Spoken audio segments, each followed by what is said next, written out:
حامدم و مسلین خواتین و حضرات السلام علیکم۔ جیسا کہ آپ جانتے ہیں کہ مولانا روم صاحب رحمۃ اللہ علیہ کی مثنوی شریف کا درس جاری ہے، اور آج ایک اہم ٹاپک کی جانب اور عنوان کی جانب آپ کی توجہ مبذول کروانا چاہتے ہیں۔ ٹھیک ہے، ہر قوم کے اندر کچھ ایسے لوگ ہوتے ہیں جو اس قدر واقف نہیں ہوتے اور اس قدر آگاہ نہیں ہوتے، لیکن ہر ایک کو ایک جیسا نہیں سمجھنا چاہیے۔ کچھ وہ بھی ہوتے ہیں جن کو اللہ نے بصیرت اور شناسائی اور دل کی آنکھ عطا کر رکھی ہوتی ہے، جس سے وہ بھانپ لیتے ہیں کہ لوگوں کے ارادے کیا ہیں اور لوگوں کے نظریات کیا ہیں۔ جس طرح کوئی بھی جاسوس کہیں جاتا ہے تو وہاں کچھ ایسے لوگ ہوتے ہیں جو ان کے خیالات سے یا ان کے چہرے سے، ان کے عمل، رویے اور کردار سے انہیں پہچان لیتے ہیں۔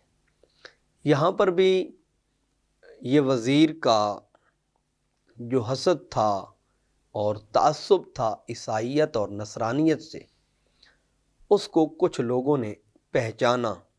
ایک تو اس کا ذکر ہے، اور دوسرے حصے میں بادشاہ کا وزیر کو ایک خفیہ پیغام بھیجنا اور اس سے باز پرس کرنا کہ تیرا معاملہ کہاں تک پہنچا ہے، اس حوالے سے ہے۔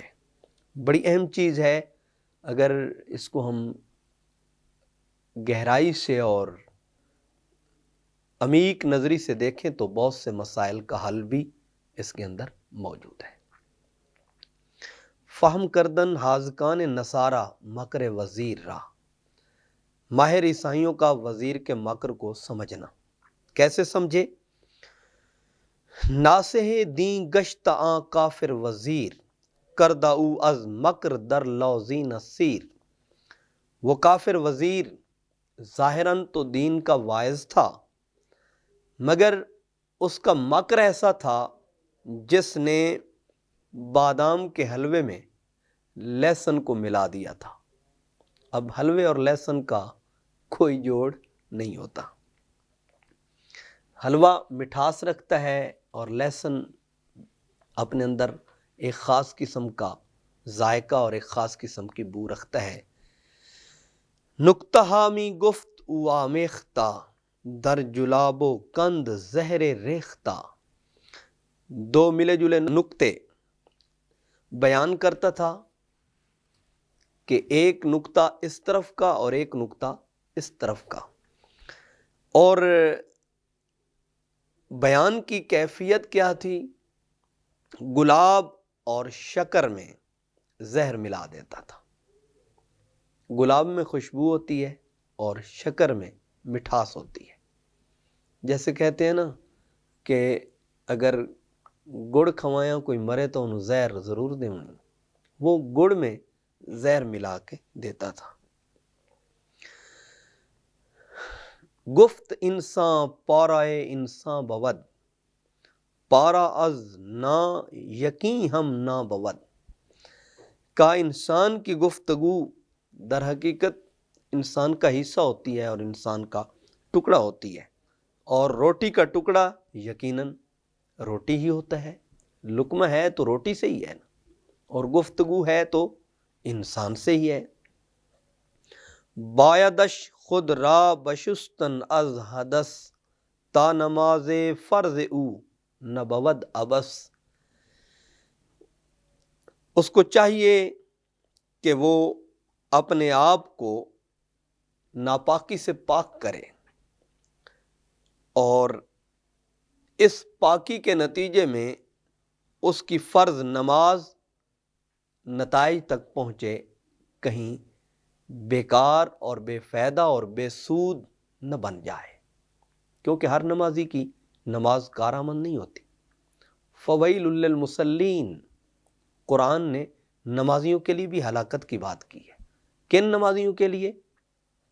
ہم عن صلاتہم ساہون، وہ نماز تو پڑھتے ہیں مگر نماز کی حقیقت سے بے خبر ہیں۔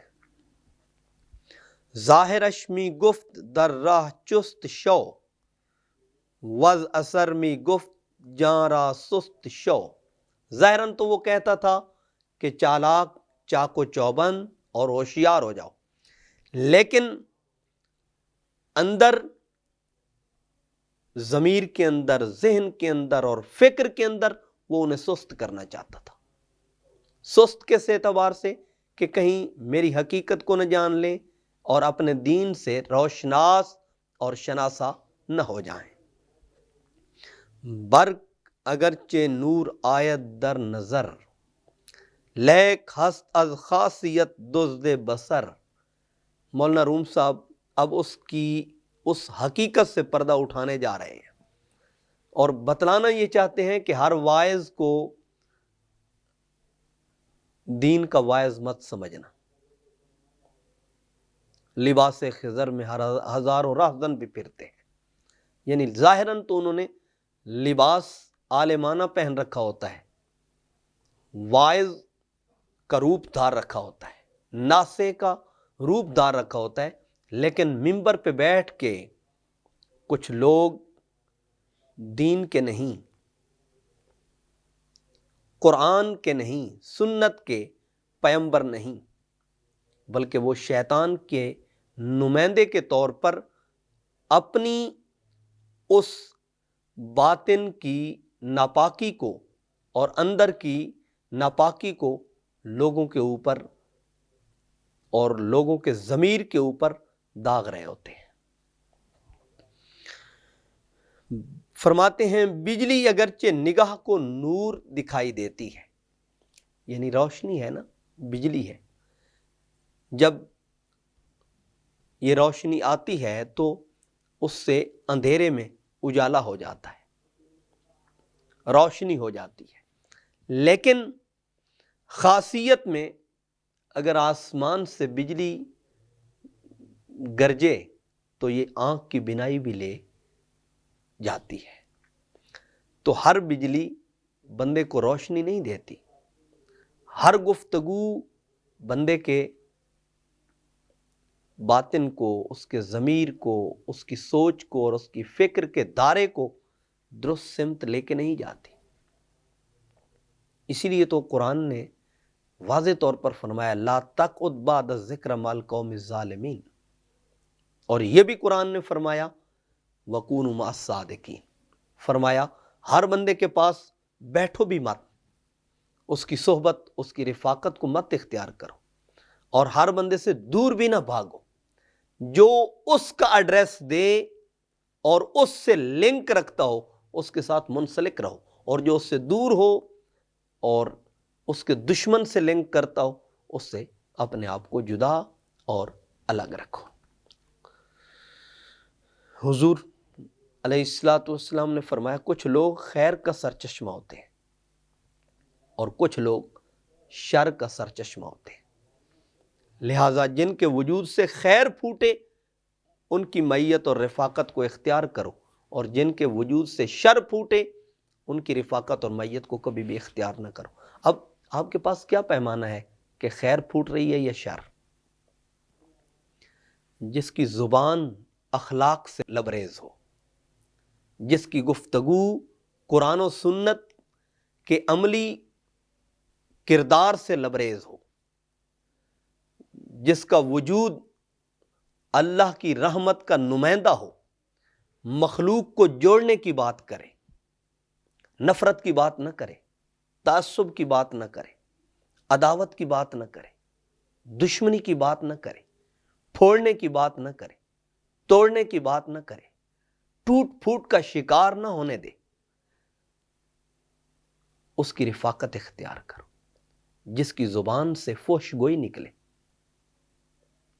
جھوٹ نکلے، تعصب کی بو آئے، عداوت کی بو آئے، شدت کی بو آئے، نفرت کی بو آئے، ایک دوسرے کو دور کرنے کی بو آئے، ایک دوسرے سے تعصب کی بو آئے، ایک دوسرے سے توڑنے کی بو آئے، ایک دوسرے کے خلاف جانے کی بات کرے، اس کی صحبت میں، اس کی رفاقت میں کبھی نہ بیٹھو، اگرچہ وہ واعظی نظر کیوں نہ آتا ہو۔ اگرچہ وہ مبلغی نظر کیوں نہ آتا ہو، اگرچہ وہ اپنی گفتگو اور اپنے فصاحت و بلاغت کے کلام سے لوگوں کو گرویدہ کرنے جا رہا ہو، اس کی ماہیت میں کبھی نہ بیٹھو۔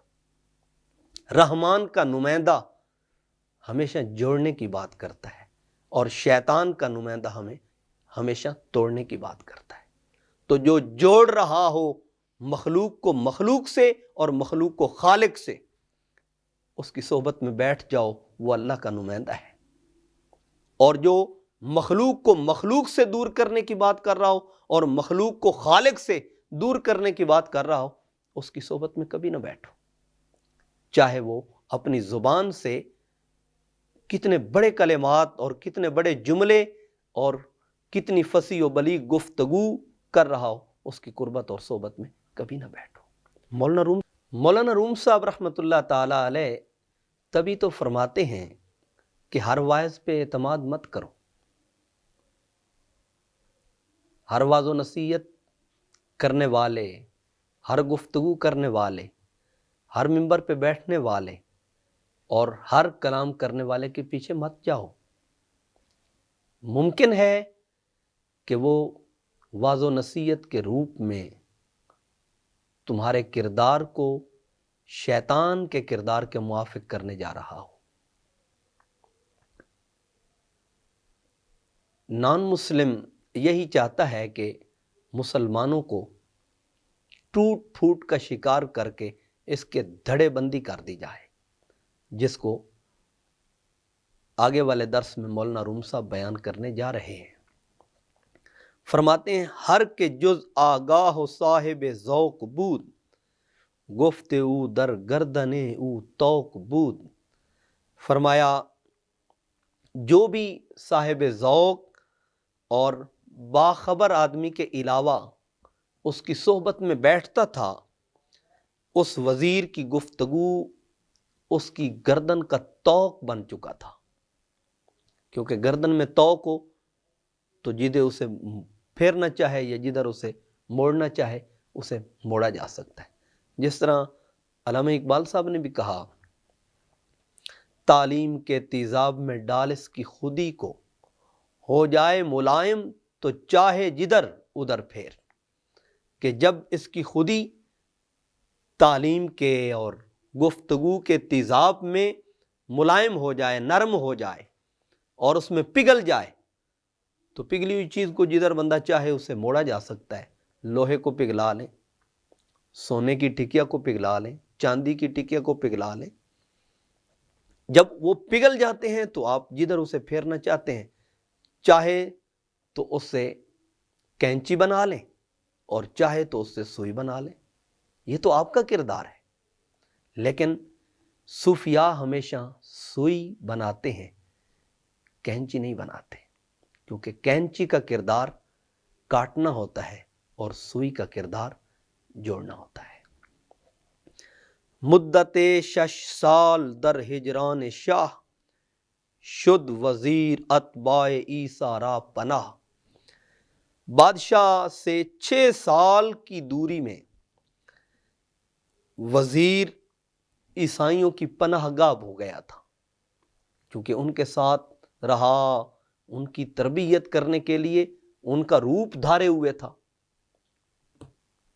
آپ جانتے ہیں کہ اگر قرآن پاک اور تورات، زبور اور انجیل کو آپ دیکھیں تو یہ کس زبان میں اتارے گئے؟ جو ان کی بولی ہوتی تھی، جو ان کی زبان ہوتی تھی، یہ مقامی زبان کے مطابق اس کتاب کو اتارا گیا۔ اب عرب میں حضور تھے تو عربی میں قرآن پاک کو اتارا گیا، عبرانی زبان میں اتاری گئی کتاب۔ کیوں اتاری گئی؟ اس کی بنیادی وجہ یہی ہے کہ وہ ان کی مقامی بولی تھی، ان کی مقامی زبان تھی، اس مقامی زبان کے اندر اس کو اتارا گیا تھا کہ وہ اسے سمجھ سکیں۔ اور جو بہروپیہ ہوتا ہے وہ اپنی لینگویج میں بات نہیں کرتا، اپنی بولی میں بات نہیں کرتا، بلکہ وہ پہلے اس بولی کو سیکھتا ہے۔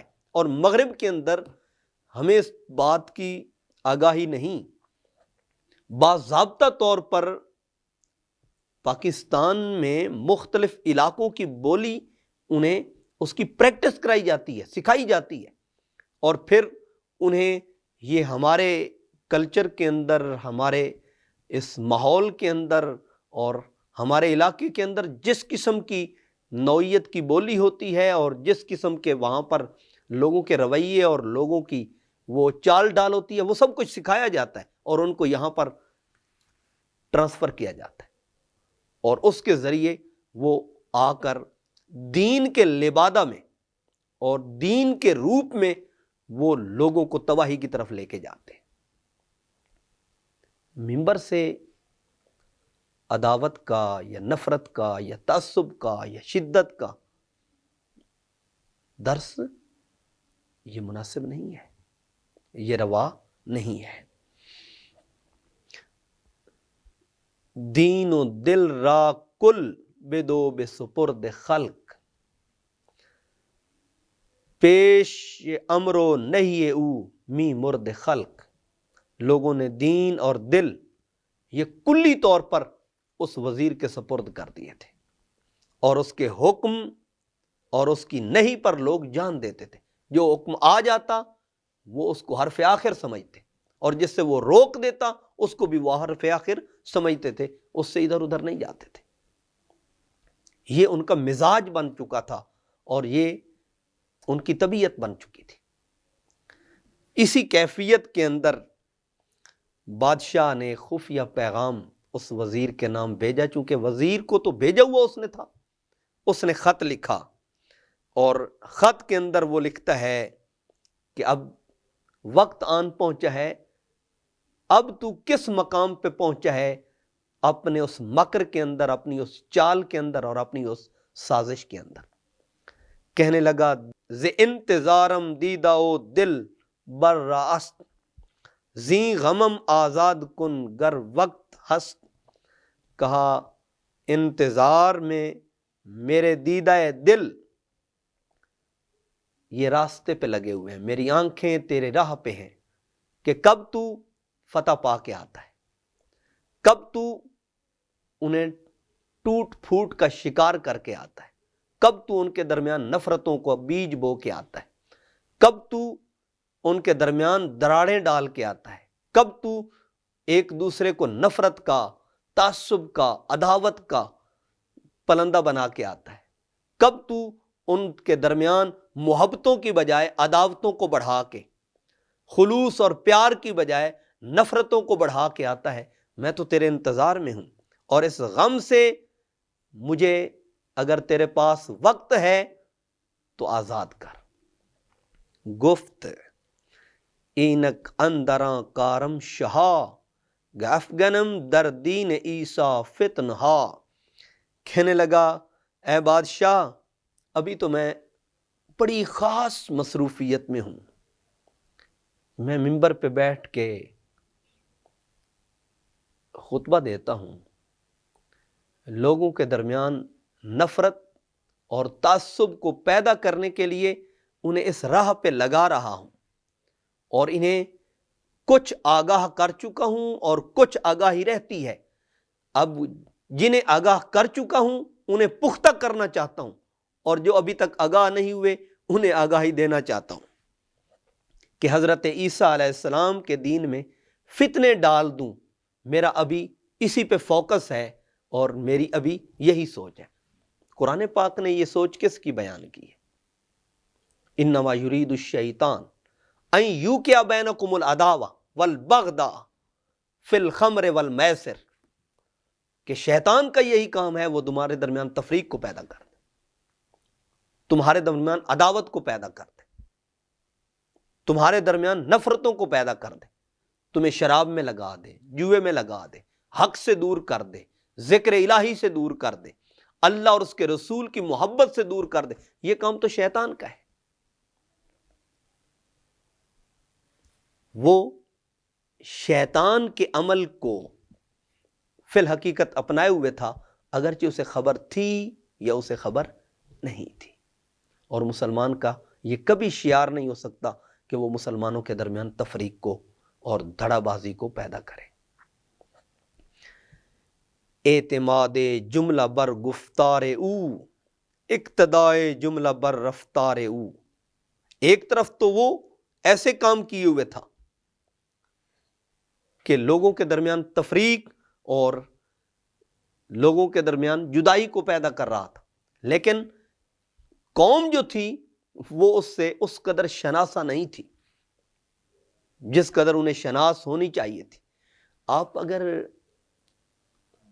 تھوڑی سی بھی عقل اور تھوڑی سی بھی فراست اور تھوڑا سا بھی فہم رکھتے ہیں، جو دو بھائیوں کو لڑانے کی بات کرے اور کسی روایت کو پڑھ کر بات کرے، کیا یہ مناسب ہے؟ جو دو مسلمانوں کے درمیان دراڑ پیدا کرنا چاہے، تفریق پیدا کرنا چاہے، جو اہل ایمان کے درمیان نفرت پیدا کرنا چاہے، کیا یہ مسلمان اور مومن کا کردار ہو سکتا ہے؟ تو یہ کسی مسلمان اور مومن کا کردار نہیں ہو سکتا۔ مومن کا کردار تو برائے وصل کردن آمدی، جوڑنا ہے، نئے برائے فصل کردن آمدی، توڑنا نہیں ہے۔ اب سب کا اس نے اعتماد اور بھروسہ حاصل کر لیا تھا، اور سب اس کے چال کے اور اس کی گفتار کے اور اس کے کہنے کے مقتدی بن چکے تھے، اس کے پیروکار بن چکے تھے۔ مگر مولانا روم صاحب فرماتے ہیں، چوں زبوں کرد آن یہودک جملہ را، فتنہ انگیخت از مکر و دہا۔ جب اس کمینہ یہودی نے سب کو اپنے قابو میں اور اپنی سار بھری آواز اور جادونی آواز میں گرفتار کر لیا، تو اس اپنی آواز، اپنی گفتگو اور اپنی فصاحت و بلاغت کے نتیجے میں اس نے چلاکی سے ان کے درمیان مکر اور فتنے کو برپا کر دیا۔ جب فتنہ برپا کیا تو اس نے فتنہ برپا کرتے ہوئے راستہ کیا اختیار کیا، سوچا کیا، تجویز کیا اختیار کی، یہ آئندہ درس مبارک میں ہوگا۔ وما توفیقی الا باللہ۔